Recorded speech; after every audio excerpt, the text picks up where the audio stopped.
मंगलमय मंगलकं वीतराग विज्ञान नमो ताहि जाते भये अरहंतादिमं जो विद्यादि सागर सुधी जो विद्यादि सागर सुधी गुरु हैं हितैषी शुद्धात्म में निरत नित्य हितोपदेशी वे पाप ग्रीष्म ऋतु में जल हैं सयाने पूजूं उन्हें सतत केवल ज्ञान पाने पूजूं उन्हें सतत केवल ज्ञान पाने। बोले भगवान महावीर स्वामी की, आचार्य कुंद कुंद स्वामी की, आचार्य गुरुवर विद्यासागर मुनि महाराज की।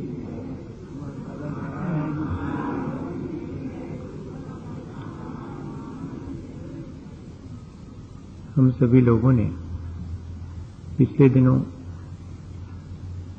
अपने जीवन के उत्थान पतन में कौन कारण है, कौन उत्तरदायी है, ये जिम्मेदारी किसकी है, इस बारे में विचार करना शुरू किया है। और हमने पिछले दिनों इस बात पर विचार करते हुए इस निर्णय पर पहुंच गए हैं कि इसकी जिम्मेदारी हमारी अपनी है। हमारा जीवन अगर सुख में व्यतीत हो रहा है तो उसकी जिम्मेदारी हमारी है। हमारा जीवन यदि दुखमय और अभावग्रस्त है तो उसकी जिम्मेदारी भी हमारी है। हमारे अपने कर्म जो हम करते हैं, जिनका फल हमें भोगना होता है, और फल भोगते समय जैसी हमारी फीलिंग्स और थॉट्स होते हैं, जैसी हमारी विचारधारा होती है, वैसे नए कर्म संचित होते हैं और ये एक विशेष सर्कल निरंतर चलता रहता है। और तब अभी तक हमारे मन में ये विचार आता था कि इससे तो मुक्त हो ही नहीं सकते, क्योंकि पुराने कर्म अपना फल देंगे। उनके फल भोगते समय मेरी अपनी जैसी विचारधारा होगी, उससे नए कर्म बंधेंगे, वे फिर अपना फल देंगे, और इस तरह तो हम कुछ भी नहीं कर सकते हैं और हमारा कोई वश नहीं है। पर हमने पिछले दिनों इस बात पे भी विचार करके देखा है कि भगवान और भाग्य के भरोसे बैठे रहने से काम नहीं चलता, भगवान और भाग्य के भरोसे कर्म करने से काम चलता है। इस निर्णय पर हम पिछले दिनों पहुंचे हैं। जो भगवान और भाग्य के भरोसे बैठ करके और इस बात का इंतजार करते हैं कि मेरा भाग्य आगे बहुत उज्जवल हो जाएगा या भगवान की मेरे ऊपर कृपा हो जाएगी तो मैं इस संसार से निजात पालूंगा, वे लोग बैठे ही रह जाते हैं। जो भगवान और अपने भाग्य के भरोसे अपने जीवन में कुछ श्रेष्ठ करने का विचार करते हैं, वे अपने उस बुरे कर्मों को समाप्त भी करते हैं और आगे के लिए भविष्य को उज्जवल भी करते हैं। कर्म दोनों तरह के हैं, सांसारिक भी हैं और आध्यात्मिक पारमार्थिक भी हैं। ये हमारी चॉइस है कि हम कौन सा कर्म करना पसंद करेंगे। और इतना ही नहीं, जब कर्म अपना फल देगा तो हम किस चतुराई से और किस अपने होशियारी से उस कर्म के फल को ग्रहण करेंगे। आज हमें ये होशियारी सीख लेनी है कि ठीक है, हमने पहले जो कर्म अज्ञानतावश किए हैं, जो हमारे साथ संचित हो गए हैं, उन पर हमारा 95% कर्मों पर वश है। जब तक कि वे अपना फल नहीं देते हैं, फल देने की तैयारी भी कर रहे होते हैं, तब भी हम उनकी तैयारी को डिस्टर्ब कर सकते हैं। यहां तक हमारा वश है। जब वे अभी फल देने के लिए तैयार भी नहीं हैं, पड़े हुए हैं सुप्त अवस्था में संस्कार की तरह, तब तो मैं उन्हें आसानी से नष्ट कर सकता हूं। लेकिन जब उनके भीतर थोड़ी सुगबुगाहट होने लगी है, वे तैयारी करने लगे हैं कि अब आए तब आए और हमें अपना फल चखाएंगे, तब उस समय भी हम उनको नष्ट कर सकते हैं। वे अपना फल दें, उसके एक क्षण पहले तक, एक समय पहले तक हमारा वश है कि हम उन्हें परिवर्तित कर सकते हैं। हम उनकी पोटेंशियलिटी और ड्यूरेशन को घट बढ़ कर सकते हैं। बुरे कर्मों की पोटेंशियलिटी और ड्यूरेशन को घटा सकते हैं, अच्छे कर्मों की पोटेंशियलिटी और ड्यूरेशन को बढ़ा सकते हैं। हम उन्हें समय से पहले ला करके और समाप्त कर सकते हैं, क्योंकि क्या पता अभी तो जरा मन ठीक है, बांधे हुए कर्म जब फल देंगे तब हम भोग पाएंगे, सहन कर पाएंगे कि नहीं। इसलिए अभी धर्म ध्यान करके उन बुरे कर्मों को बाहर लाओ।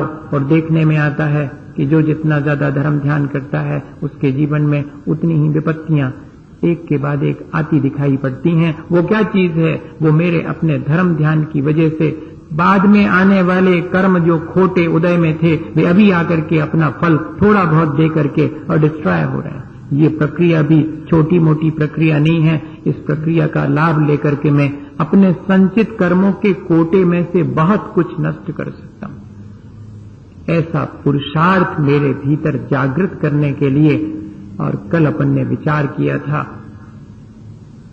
मोह पर मेरा वश बहुत कम है, लेकिन मेरे पुरुषार्थ को भला और बुरा करना है, ये मेरे वश में है। और कर्म के बंध के प्रति मेरी जो अज्ञानता है, उसको दूर करने का पुरुषार्थ भी मेरे हाथ में है। इसलिए कल हमने अपने उस 3 पहलुओं में से कि मोह और आसक्ति को घटाने के लिए तो जिनेंद्र भगवान की भक्ति और करुणा का भाव, और अपने पुरुषार्थ को जागृत करने के लिए ये विश्वास, ये आत्मविश्वास कि मैं अपने बांधे गए कर्मों को अपने हाथ से चाहूं जब नष्ट कर सकता हूं, उनके स्वाद को परिवर्तित करके ले सकता हूं। और जब वे उदय में आ जावें, तब जैसे कि टोटी खोल दी है, भूल गए कि ठंडा पानी गिरेगा और नीचे बैठे हों, खोल दी, अब क्या करना? बंद कर दो। लेकिन बंद तो कर दो, पर वो जो जितना पानी टोटी में से बाहर निकल गया, वो तो ऊपर गिरेगा। उसको रोकने का कोई उपाय नहीं है, लेकिन उससे बचने का उपाय अवश्य। जितना कर्म अपना फल देने के लिए आ जाता है, उतना फल तो मुझे भोगना ही पड़ेगा। सो तो तीर्थंकरों को भी अपने कर्म के खोटे फल को भोगना पड़ा। भगवान आदिनाथ स्वामी का उदाहरण सबके सामने, फिर हमारी और अब आपकी क्या विसात। लेकिन उस कर्म के फल को रोते रोते भोगना कि हंसते हंसते भोगना है, ये मेरे ऊपर निर्भर करता है। अब वो जो ठंडा पानी मैंने भूल से नल खोलने से मेरे ऊपर गिर गया है, उसको मुझे अब कैसे सहन करना है, क्योंकि उसे रोका नहीं जा सकता। वो तो उतना निकल गया, बंदूक में से गोली निकल गई, उसको रोकी नहीं जा सकती है, लेकिन बंदूक को हिला करके उसका डायरेक्शन चेंज किया जा सकता। वो जो निकल गई है उसका, और आगे और नहीं चलाऊं, ये बात सीखी जा सकती है। अपन वो बाद में सीखेंगे। अभी तो पहले ये बात सीख लें कि जब कर्म अपना फल देवे, कर्म का फल नहीं भोगना, ये कहीं नहीं लिखा। लेकिन कर्म का फल भोगते समय उसमें रचना पचना नहीं। पुण्य पाप फल माही हरख बिल खो मत भाई, ये जरूर लिखा हुआ है। फल तो भोगना ही पड़ेगा, लेकिन उस फल को भोगते समय उसमें जो आसक्ति है, उसमें जो हर्ष विषाद है, उसमें जो रचना पचना है, उस पर मेरा अपना पुरुषार्थ काम करेगा। कर्म का उदय मेरा उतना बिगाड़ नहीं करता जितना कि कर्म के उदय में, उसके फल में मेरी आसक्ति मेरा घाटा करती है। अरे भाई, बुखार आ गया है अगर, तो इसका मतलब है कि पेट में कहीं कोई गड़बड़ी है, तो उस गड़बड़ी ने मेरे शरीर को गर्म कर दिया है, ये तो उसका फल ठीक है। लेकिन अब मैं अगर दही खाऊं और गरिष्ठ भोजन करूं और अपत्य करूं, तो इसका मतलब है कि मैं अपने हाथ से अपने उस कर्म के फल को बढ़ा रहा हूं। और ऐसा तो हम हमेशा करते हैं, ऐसा ही कर रहे हैं अपन संसार में। कर्म का उदय हमारा उतना लॉस नहीं करता जितना कर्म के फल को भोगते समय उसके उदय में हम हर्ष विषाद करके अपना घाटा अपने हाथ से करते हैं और कहते हैं कि क्या करें, हमारे कर्म का ऐसा खोटा उदय है। अरे कर्म का खोटा उदय किसके नहीं होता, लेकिन उस कर्म के खोटे उदय में करना क्या है। अरे अपन तो महाजन हैं, अगर किसी से कर्ज ले लेते हैं तो उसको हंस के चुकाते हैं। हम ऐसे महाजन नहीं हैं कि रो रो करके चुकाएं। हमने कर्म को कर्जे की तरह लिया है अगर, तो उसके उदय को भी हम हंसते हंसते चुका देंगे। जब वो अपना फल देगा तो कहेंगे ठीक है ले लो, हमें ने तो उधार लिया था, इसलिए अब हमें को चुकाना ही पड़ेगा। उसके फल को चखते समय मुझे कितनी सावधानी रखनी है, क्या चतुराई करनी है, कौन सी ऐसी कला सीख लेनी है कि जब वो अपना फल दे। बांधे तो मैंने अज्ञानता से हैं, लेकिन अज्ञानता पूर्वक मुझे भोगना पड़े ऐसा नहीं है। मैं पूरी जागृति, पूरी सावधानी और पूरी ज्ञान के साथ और उस कर्म के फल को भोगता हूं। आचार्य महाराज के जीवन का एक उदाहरण है और उनके द्वारा लिखी गई 4 पंक्तियां हैं। मुझे सन 76-77 में आचार्य महाराज के मुख से सुनने मिली थी। उसके पहले तो मैं ये जानते ही नहीं था कि ये क्या प्रक्रिया होती होगी। और सन 78 में मैंने उनको अपने सामने इस बात को करते हुए देखा। कहना बहुत आसान, लेकिन उसको जीवन करते हुए देखना। कर्म के उदय में जबकि वो अपना फल दे रहा है, तब क्या जुगत लगाऊं, कैसा, और आज इंतजाम न कर पावे। हाँ, क्योंकि कर्म अपना फल देता है तो वर्तमान तो मेरा बिगाड़ता ही है, साथ में मेरे भीतर हर्ष विषाद करने के लिए प्रेरणा देता है। और अगर थोड़ा असावधान हो जाऊं तो हर्ष विषाद करके नए कर्मों का इंतजाम भी मैं कर लेता हूं। कर्म का उदय नए कर्मों का इंतजाम नहीं करता, मेरा हर्ष विषाद, मेरी आसक्ति नए कर्मों का इंतजाम करती है। इसलिए कर्म के उदय से भी ज्यादा डरने की आवश्यकता नहीं है, भयभीत होने की आवश्यकता नहीं है। मैंने किया विगत में कुछ पुण्य पाप, जो आ रहा उदय में स्वयमेव आप। ठीक है, होगा न बंद तब लो जब लो न राग, चिंता नहीं उदय से बन बीत राग। अगर मैं वीतराग बन जाऊं, अगर मैं समता भाव धारण कर लूं, तो चाहे पुण्य का उदय आवे चाहे पाप का उदय आवे, मेरा बिगाड़ नहीं करने वाला। वो तो अपना फल देकर के चला जाएगा।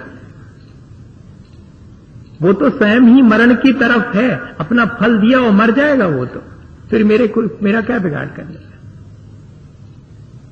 और उनके जीवन का उदाहरण सन 78 में बैठे हुए थे आचार्य महाराज 24 की छत के ऊपर द्रोणगिर में, सिद्ध क्षेत्र द्रोणगिर है मध्य प्रदेश में।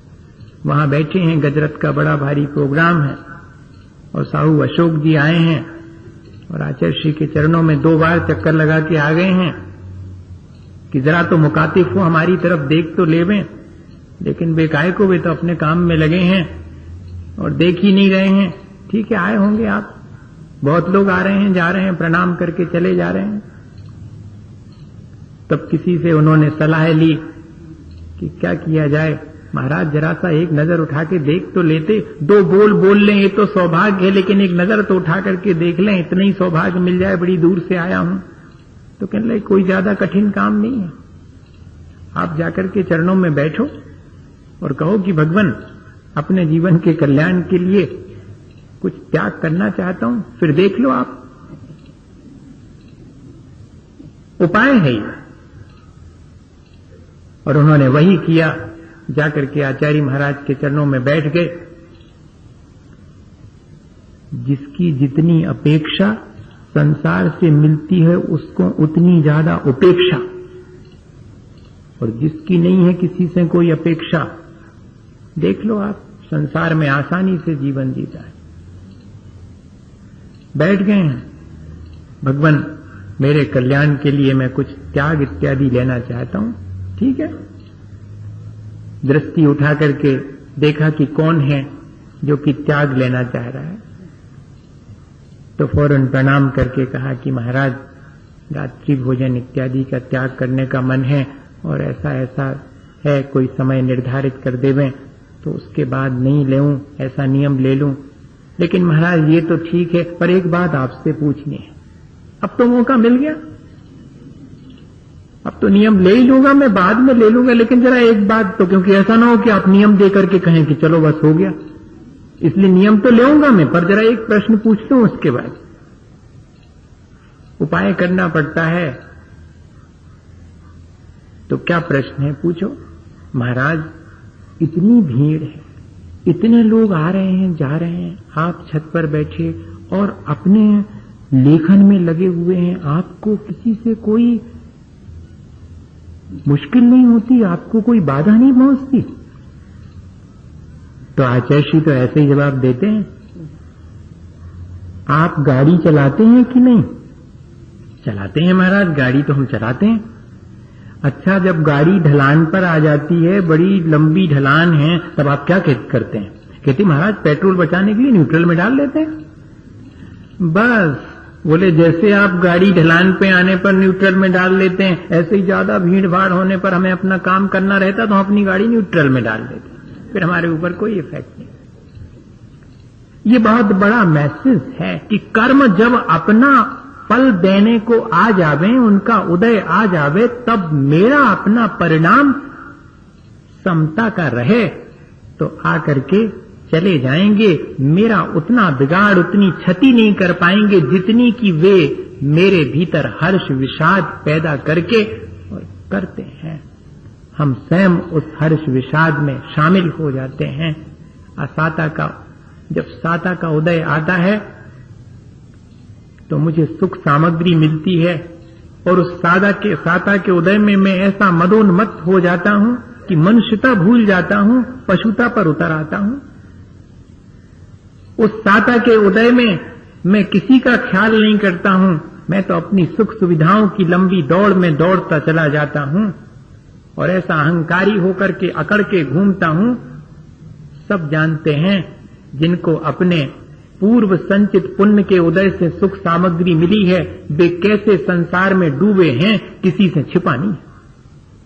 अपन भी जब सारी सुख सामग्री मिल जाती है तो धर्म को दरकिनार कर देते हैं, कर लेंगे बाद में, वहां तो आखिरी में पहुंचेंगे तब भी 4 लोग खड़े होंगे, बुलाकर आके बिठाएंगे।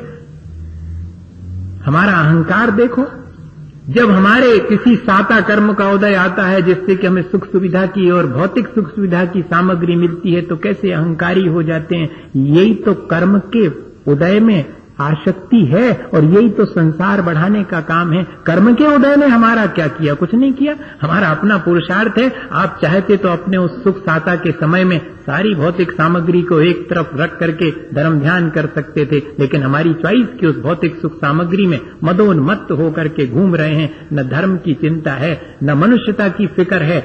जैसा आचरण होगा पशुवत, सुबह से शाम तक अगर खाना है और रात में भी खाना है तो खा रहे हैं। ये काम तो सिर्फ पशुओं का होता है कि जिनको सिर्फ खाने की फिक्र होती है, जिनको सोने की फिक्र होती है और जिनको अपने भोग विलास की पूर्ति की फिक्र होती। अगर ऐसा ही हम भी कर रहे हैं तो समझना कि हमने अपने इस कर्म के, पुण्य कर्म के जो उदय में अपन को सुख मिला था, साता का उदय, उसका ऐसा मिसयूज किया है।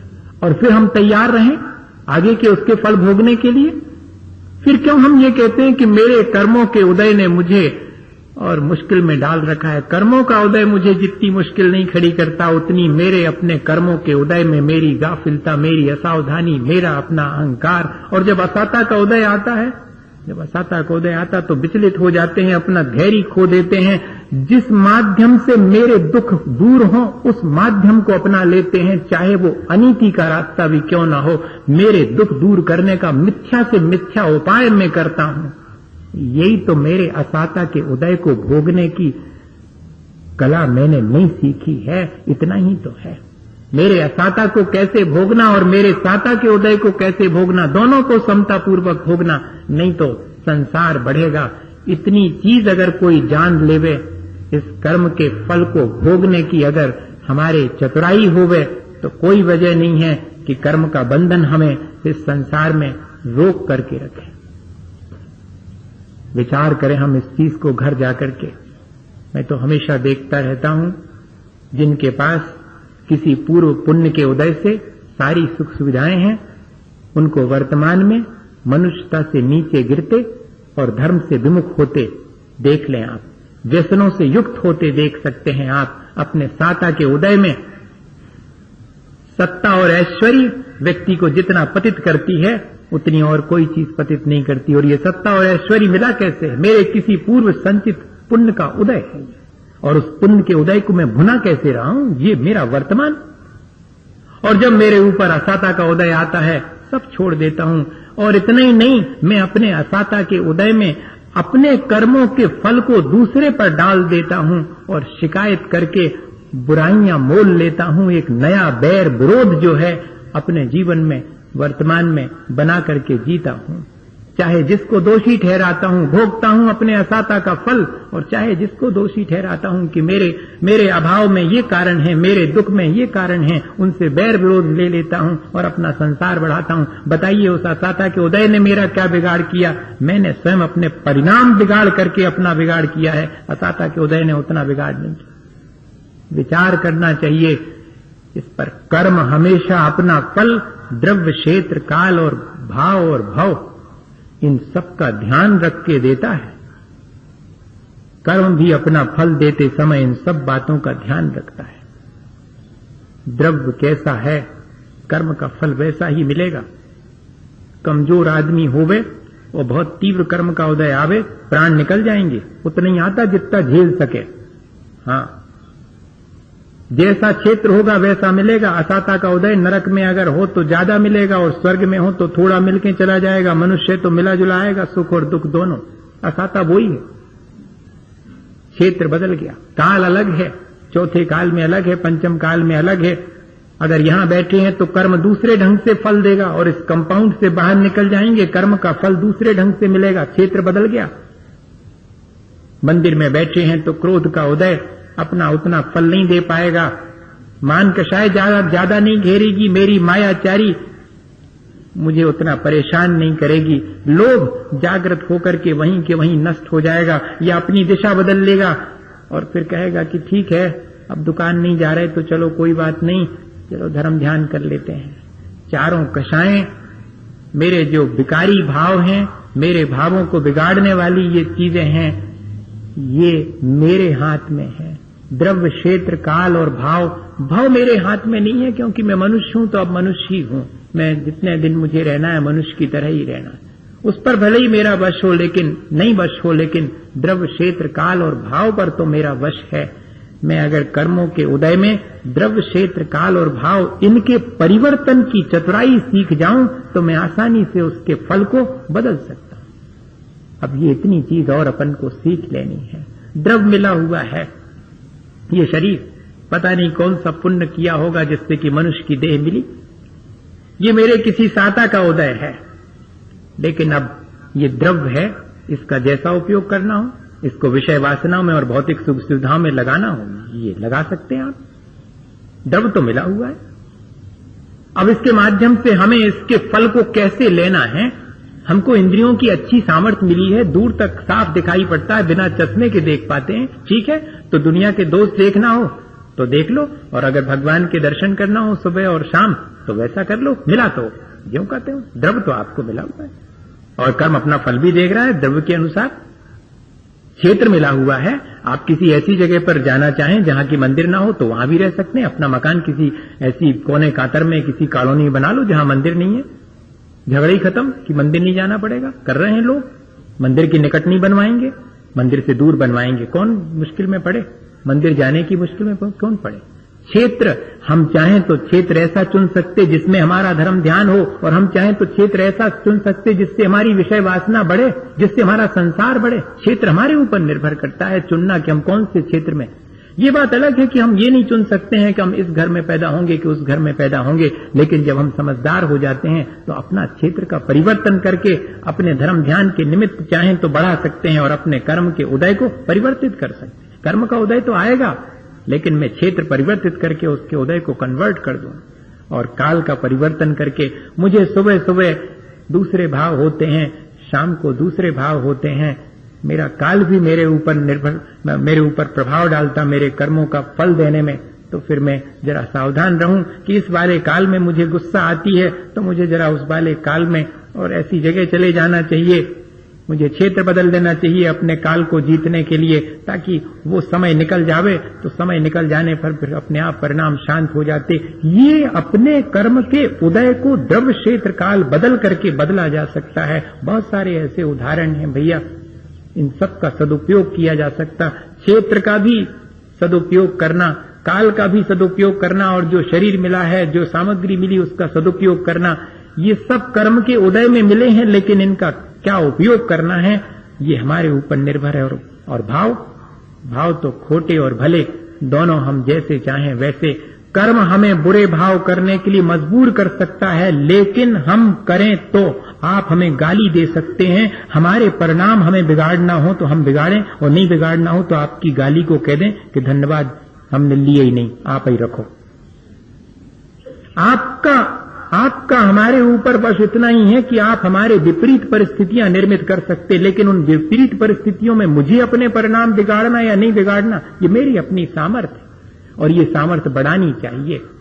अरे महाराज आप कह रहे हो सब बातें अच्छी लगती हैं कहने सुनने में, लेकिन जब जीवन में करो, जब समझ में आता है, हम भी जानते हैं क्यों समझ में आता, क्योंकि हम कमजोर पड़ जाते हैं। और हमने अगर अपनी रेजिस्टेंस बढ़ा ली होती तो ये मौका क्यों आता, कर्म के फल भोगने की मजबूरी क्यों होती, कर्म के फल के भोगते समय रोना क्यों आता, क्योंकि हमारी अपनी, अरे साल भर नहीं पढ़ो तो पेपर हाथ में आते ही साथ रोना तो पड़ेगा ही, और साल भर पढ़ो हो तो भैया तो पेपर हाथ में आते ही साथ और सबसे पहले चेहरे पर मुस्कुराहट और फिर पेन संभाल के जरा हाथ वाथ ठीक करके और शुरू करते तो 3 घंटे पता नहीं लगते कि कहां चले गए।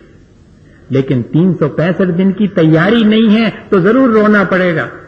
कर्म का फल भोगते समय जो रोता है समझना उसकी तैयारी नहीं है कर्म के फल भोगने की, और जो कर्म के फल को हंसते हंसते भोग लेता है वही पक्की साधना है, वही तैयारी। भैया ये अपन को करना है, यही तैयारी करनी है, यही साधना करनी। इसी के लिए तो अपन ने इस प्रक्रिया को शुरू किया है कि हम जरा समझें तो कि कहां हमारी चूक है, कहां हमारी भूल है और कैसे हम उसको दुरुस्त कर सकते हैं। अब देखें कि अपनी कषायों को क्या कोई दिशा दे सकते हैं, तो सीखें, जरा अपने जीवन से सीखें। कैसे? दुकान पर बैठे हुए हैं, ग्राहक आता है, ये दिखाओ, हाँ दिखाता हूं, ये दिखाओ, दिखाता हूं, सब दिखाते हैं और आखिरी में कहता है पसंद नहीं आया, दूसरी दुकान जा रहा हूं। तब उस समय क्या होता है?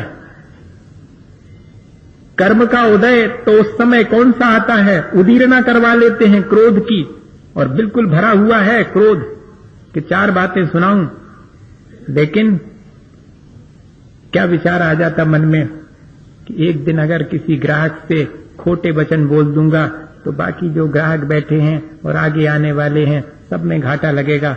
वचन संभाल करके बोलना चाहिए। परिणाम संभाल लेते कि नहीं संभाल लेते विपरीत स्थिति बनने पर भी? क्या ऐसा ही हमेशा नहीं कर सकते कि जब जब ऐसी स्थितियां आए, मेरा कर्म जोर मारे और मुझे दुख में डालने की कोशिश करे, तो मैं जरा ऐसा विचार करके कि अभी अगर गुस्सा कर लूंगा तो और नए संस्कार बढ़ेंगे और मेरा पतन होगा, रहने दो, नहीं करना, कल करेंगे, देखेंगे बात। क्या ऐसे अपने क्रोध को, इसी तरह अहंकार आने पर अपने अहंकार को और मायाचारी का भाव आने पर, ये सब विकारी भाव हैं। और लोभ जागृत होने पर, लोभ तो दोनों तरह का हो सकता है। ये लोभ ही का उदय तो है कि वहां से आकर के मैं यहां बैठा हूं कि 4 बातें सुनाऊं और आप अपना घर छोड़ करके और बहुत मुश्किल से जैसे बना तैसे, और इस लोभ के उदय से सब बैठे हैं अभी यहां पर। लोभ का उदय, अधिकांश लोगों के लोभ का उदय चल रहा। बिना कषाय के उदय के तो कुछ भी नहीं होता, ये लोभ है। अगर इससे दूसरे प्रकार का लोभ जागृत हो जावे, सांसारिक, तो अब भी यहां से धीरे से मोबाइल पे खबर आ जावे तो अब भी उठ करके और चले जाएंगे दुकान पर। दूसरा लोभ जागृत हो गया। ये हमारा पुरुषार्थ है। कर्म का उदय तो आएगा, लेकिन उसका यूसेज कैसा करना है, उसका उपयोग कैसा करना है, ये मेरी अपनी क्षमता है, मेरी अपनी सामर्थ्य है। मैं उस लोभ को दिशा दे सकता हूं।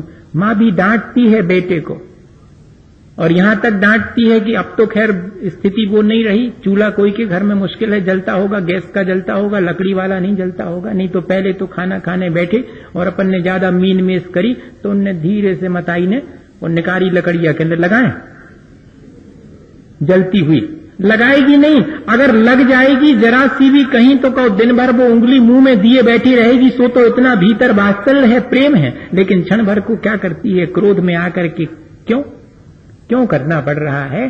तुम बिगड़ रहे हो। तुम्हारे सुधार के लिए, दूसरे के सुधार के लिए या अपने सुधार के लिए कभी हमने अपने इस क्रोध का उपयोग किया है, या कि सिर्फ दूसरे के बिगाड़ के लिए किया है? कभी हमने मायाचारी तो कदम कदम पर करना पड़ती है। घर गृहस्थी में सब जानती, मां लोग जानती हैं कितनी मायाचारी करनी पड़ती है। 4 दिन पहले से हल्ला मचाना पड़ता कि शक्कर खत्म हो गई, रखी है अभी 4 दिन के लिए, एकदम खत्म हो जाएगी क्या? तब कहेंगे कि अब है ही नहीं। वो कच्चा गृहस्थी वाला है जो ऐसा कहे, वो तो 4 दिन पहले से कहेगा। और बेटा अगर आकर के कहेगा कि फलानी चीज है, कल रसगुल्ले बने थे, कहां है? खत्म हो गए, तो सब खत्म होगा। अब इतना छोटा सा तो है, 4 खा के गया और कहता कि और दो, खत्म हो गए, कह दो। मायाचारी, झूठ भी बोलना पड़ेगा। काय के लिए? उसके हित के लिए। भैया, कषायों को हम रोज अपने जीवन में उपयोग में लाते हैं। 4 कषायें हमारे अंदर हैं, लेकिन उनके द्वारा हमें अपना संसार बढ़ाना है कि संसार घटाने के लिए उनका उपयोग करना है, ये हमारे हाथ में। मैं इसलिए कह रहा हूं कि मेरे अपने भाव जो कर्म के उदय में बनते हैं, उन पर भी मेरा वश है। मैं उनको दिशा दे सकता हूं। मैं ऐसा अभ्यास और ऐसी आदत डाल सकता हूं कि मेरे क्रोध का उदय आवे ही ना, और आवे तो थोड़ा सा होकर के निकल जावे। जैसे कि बच्चों के अंदर भी तो कषाय आती है, लेकिन उनकी कितनी क्षणिक होती है। क्या मेरे भीतर भी ऐसी ही कषाय को मैं जरा क्षणिक नहीं बना सकता हूं? मैं उसके ड्यूरेशन को कम नहीं कर सकता हूं? मैं उसकी इंटेंसिटी और पोटेंशियलिटी को कम नहीं कर सकता हूं? कर सकता हूं। रोजमर्रा के जीवन में किसी अपने व्यक्ति के द्वारा कही गई कड़ी बात को अपन बड़े लाइट वे में लेते हैं और पीठ पर एक थौल भी लगा देते हैं कि अरे तुम ऐसी बात कर रहे हो। और अगर वही बात कोई दूसरा कहे जिससे हमारी नहीं बनती है तो उसको गांठ बांध लेंगे अपन। कर्म का उदय दोनों स्थितियों में है। आपको उसको लाइट वे में लेना है या कि गांठ बांधनी है, ये हमारे ऊपर निर्भर। मैं आपको ये कहना चाह रहा हूं, इतनी ही चतुराई हमें सीख लेनी है, इतनी ही कला हमारे भीतर आ जावे। पहली चीज तो कि जो बांधे हैं कर्म, हो सके तो उनको वहीं के वहीं पर सबसाइड कर दिया जाए या वहीं के वहीं डिस्ट्रॉय कर दिया जाए। और अगर हम नहीं कर पाते हैं और वे अपना फल देने लगते हैं और दे ही रहे हैं, हम उनका फल भोग रहे हैं, तो उस फल को भोगते समय मैं कैसी सावधानी रखूं, मैं क्या उपाय करूं जिससे कि वे मेरा ज्यादा बिगाड़ न कर पाएं। अपना फल तो देंगे वे और देवें, कोई हर्जा नहीं है, लेकिन मेरा बिगाड़ न करें। और वे मेरा बिगाड़ उतना नहीं करते जितना कि मैं अपने हाथ से हर्ष विषाद करके अपना बिगाड़ करता हूं। तो सारी जिम्मेदारी मैं अपने ऊपर ले लूं कि अब मैं कर्म के उदय में हर्ष विषाद नहीं करूंगा। मैं जितना हो सकेगा संतोष और समता पूर्वक अपना जीवन जीऊंगा। अगर ऐसा पुरुषार्थ जागृत कर ले तो कोई वजह नहीं है कि हम सब अपने कर्म के उदय को भी आसानी से भोग कर आगे की कर्म बंध की प्रक्रिया को नष्ट कर सकते हैं। आज अपन ने इतना ही सीखा कि हम कर्म का उदय आ जाने पर उसके साथ कैसा व्यवहार करें, कहां तक हमारी अपनी सामर्थ्य है, हम अपनी उस सामर्थ्य को देखें और उससे और अधिक जागृत करें। कहां हम कमजोर पड़ जाते हैं, उस कमजोरी को देख करके उससे दूर करने का पुरुषार्थ करें। इसी भावना के साथ बोले आचार्य गुरुवर विद्यासागर मुनि महाराज की। हे गुरुवर शाश्वत सुख दर्शक यह नग्न स्वरूप तुम्हारा है। जग की नश्वरता का सच्चा दर्शन करने वाला है। जब जग ऋषियों में रच पच कर दासिल नेत्रा में सोता हो, अथवा वह शिव के निष्कंटक पथ में विषकंटक बोता हो आदमी का सन्नाटा वन में वनचारी चरते हो तब शांत निराकुल मानस तुम तत्वों का चिंतन करते हो करते तप शैल नदी तट पर तरुतल वर्षा की झड़ियों में समतारस पान किया करते सुख दुख दोनों की घड़ियों में अंतर ज्वाला की वाणी मानो झड़ती हो फूल झड़ियाँ भव बंधन तड़ तड़ टूट पड़े खिल जावे अंतर की कलियां तुम सादानी क्या कोई हो जग को देती जग की निधियाँ दिन रात लुटाया करते हो शम सम की अविनश्वर मणिया हे निर्मल देव तुम्हें प्रणाम हे ज्ञान दीप आगम